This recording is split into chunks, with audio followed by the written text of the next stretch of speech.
ideia inicial é que a gente tinha uma empresa de engenharia e nós tínhamos uma ociosidade bastante grande do pessoal da usinagem, seria ocupar esse pessoal em momentos em que o pico de trabalho era reduzido.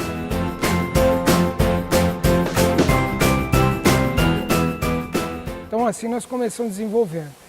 O Ricardo já tinha uma experiência no desenvolvimento de carros antigos, restauração. A ideia inicial era fazer restauração de carros, mas aí a gente mudou o projeto, optando por construir um projeto nosso. Então a gente começou pensando no Hot, que era um modelo, um carro diferenciado. A intenção era fazer um carro que tivesse uma pegada de pista e não um Hot convencional, que a gente via muito em exposições, que o pessoal leva em plataforma. A gente tinha uma ideia diferente, que era ter um carro que tivesse uma pegada de carro de pista, que tivesse performance nos diversos aspectos do carro, desde chassi, freio, motorização, e assim a gente começou o nosso projeto. A ideia de fazer o carro, utilizando a expertise do Ricardo, em Interlagos, com o pessoal de preparadores de carro, pessoal de equipes de corrida, ajudou bastante, porque de lá foi tirado muitas ideias do ponto de vista do chassi. Então o chassi, para chegar no chassi que a gente tem hoje, a gente deve ter destruído aí uma meia dúzia de chassi aí que não deu certo, para conseguir ter um chassi que a gente conseguisse ter uma distribuição de peso que desse uma estabilidade no carro, tanto em reta e principalmente em curva. Então, para a gente chegar nisso, chegar no ponto da gente ter, por exemplo, hoje, 51% do peso do carro está na dianteira e 49% na traseira. A gente demorou para fazer toda essa distribuição de peso no chassi. Então, nós fomos alterando o chassi até chegar num ponto que nós julgamos ideal.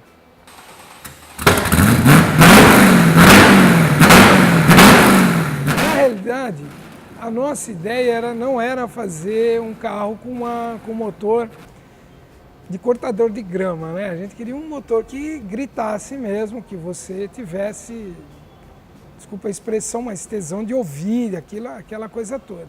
E o V8 da GM é um dos motores mais fáceis de serem adquiridos, de manutenção mais fácil, performance excelente.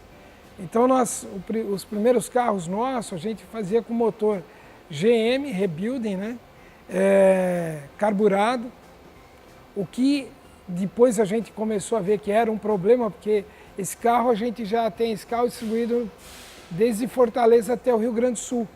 O carro saía daqui ajustado, o carburador, chegava lá no cliente, o carro totalmente fora, porque você tem algumas variáveis de pressão, temperatura, em função da altitude que está a cidade, onde está o carro, alterava tudo. Nós chegamos a mandar um mecânico nosso daqui para ir regular o carburador lá em Passo Fundo, no Rio Grande do Sul. A partir daí a gente começou a trabalhar com motores injetados, que é muito mais fácil. Você, em qualquer lugar, ele vai estar regulado, porque ele se auto-ajusta, né? A injeção se auto-ajusta. Então hoje a gente só tem projetos com motores injetados. Chevrolet. Freio e suspensão, se vocês forem ver nosso carro, a hora que você tira essa bolha de fibra, é um carro de corrida. A suspensão é de um carro de corrida, o pessoal chama de estilo Indy, né, dos carros de corrida. Nossos amortecedores, ele não serve para amortecer a roda no piso, ele faz o trabalho ao contrário, ele empurra a roda para o piso, ou seja, te mantém grudado como é um carro de corrida. Amortecedor e mola nós desenvolvemos junto com a Fênix, que é um pessoal que fornece amortecedores lá em Interlagos. Esse amortecedor ele foi desenvolvido especificamente para o nosso carro, porque ele tem um trabalho diferenciado dos amortecedores convencionais. Ele não trabalha na vertical, ele trabalha na horizontal. Então, ele trabalhando na vertical, você pode perceber que é mais uniforme o atrito do êmbolo com a camisa do pistão do amortecedor. Ele trabalhando assim, você vai ter uma dificuldade maior, porque ele vai trabalhar sentado num lado da camisa.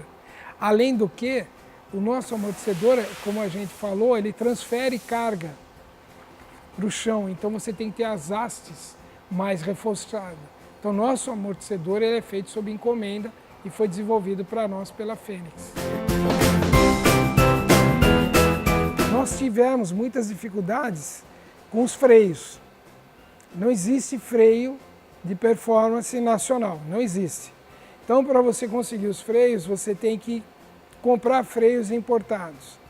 Quando você compra um freio, vem um monte de dificuldade junto que irá ocorrer em algum momento.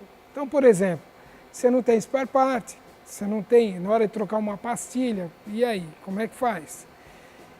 Nós optamos por começar daí a fabricar as pinças de freio, específicas para esse projeto, que hoje a gente também comercializa essas pinças de freio, que uma vez desenvolvida para o projeto, nós começamos a oferecer para o mercado. Na realidade, quando nós estamos desenvolvendo, nós trabalhamos tudo com sistema de carga, com balanças de carga, para ver como que estava a suspensão estava trabalhando à frente. O freio, o ajuste nós fizemos em pista. Não teve um ajuste de software, não. Na pista, ó, mais atrás, mais na frente. Hoje a gente tem um ajuste padrão bastante interessante, mas isso vai depender muito de quem está com o carro. A pinça nacional, ela atende, a gente costuma dizer aqui, que ela atende às necessidades que a legislação impõe em termos de velocidade dos carros. Então, você compra uma BMW lá, 250 por hora, você não pode andar mais 250, você só pode andar 120, então eles também não desenvolvem uma pinça para trabalhar com 250. Eles desenvolvem uma pinça para trabalhar com 150, já atendeu. Reduz o custo deles e vai andar. A gente tem aqui feedback de pessoas que andam com carro com pinças originais desses carros e que dizem que não freia, a 200 por hora não freia. E aí a gente coloca a nossa pinça de freio, que aí, quando a gente fala de pinça de freio, não é só isso, é um sistema de freio. Porque é a pinça, é o disco, nós colocamos aeroquipe novo, quer dizer, tudo para resistir uma performance e você ter resultado, feedback do resultado que você espera do conjunto. Então, a nossa, em relação às nacionais, a diferença é bastante grande, porque a nossa é para carros com potência, com mais de 200 cavalos, é carro que você vai poder acelerar e confiar que vai ter frenagem. As pistas nacionais, elas estão limitadas a uma condição de velocidade bem menor, que é o que a legislação permite. O nosso cliente, ele utiliza a nossa pinça de freio em eventos em autódromos, por exemplo, track day. Por isso que elas têm uma performance melhor.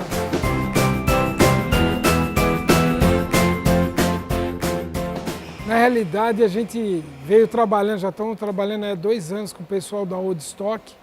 Além deles, tem alguns amigos nossos andando com protótipo, Interlagos, basicamente em provas de endurance, que tem utilizado os nossos produtos. Mas, particularmente, a Old, para nós, foi uma experiência muito interessante, porque através da Old a gente conseguiu desenvolver nosso produto.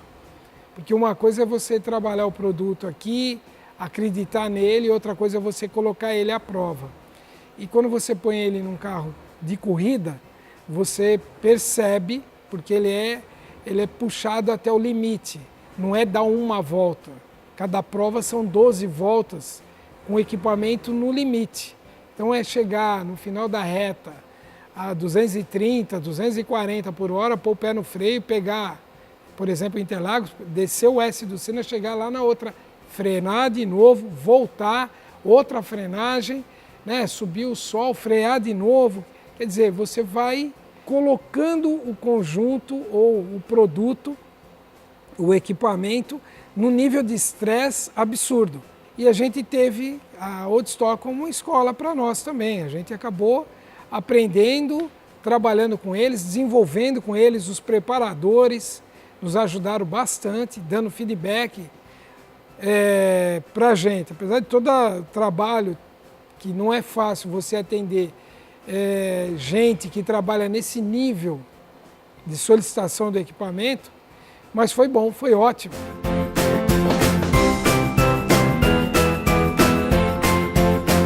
Graças a Sigma, eu falo isso porque foi um trabalho desenvolvido aqui, o pessoal da prefeitura do governo antigo viu uma matéria nossa no estado de São Paulo e nos procurou.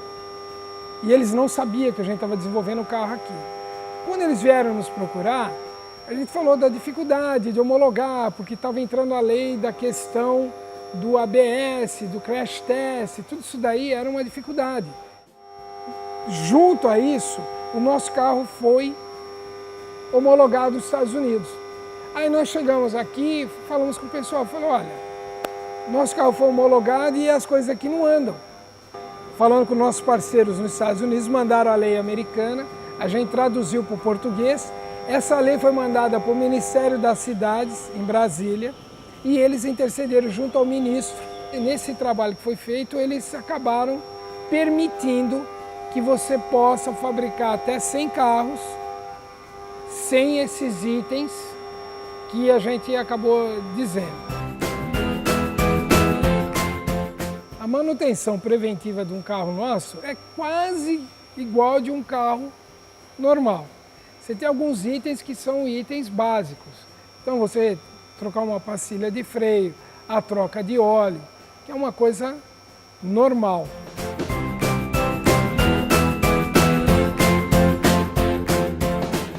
Na realidade é o seguinte, você tem duas coisas, ou você fabrica um carro para competir com um carro super esportivo, e aí não dá.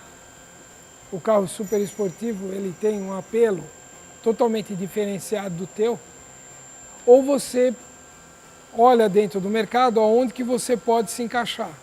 O Hot, ele é uma mistura disso.